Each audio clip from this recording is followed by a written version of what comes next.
بسم اللہ الرحمن الرحیم۔ السلام علیکم ناظرین، آج آپ احباب کے سامنے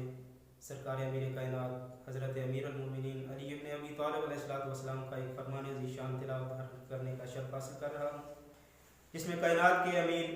حضرت ابوذر کو نصیحتیں کرتے ہوئے ارشاد فرماتے ہیں، یا اباذر حاسبوا قبل ان تحاسبوا،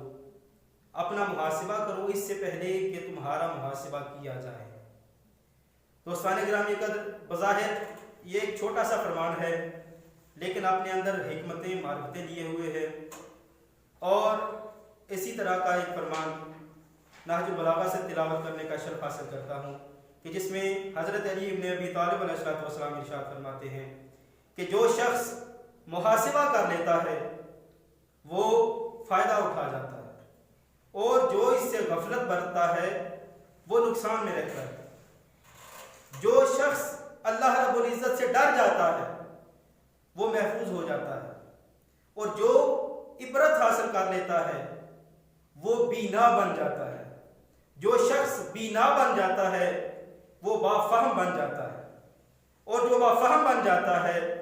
اسے علم حاصل ہوتا ہے۔ تو دوستان گرامی قدر،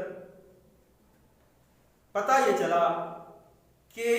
علم حاصل کرنے کے لیے سب سے پہلے اپنے نفس کا محاسبہ کرنا ضروری ہے۔ دعا کرتے ہیں کہ خالق کائنات صدقہ محمد اہل بیت محمد کا ہم سب کو اپنا محاسبہ کرنے کی توفیق عنایت فرمائے، اور علم کے مطابق عمل کرنے کی توفیق عنایت فرمائے۔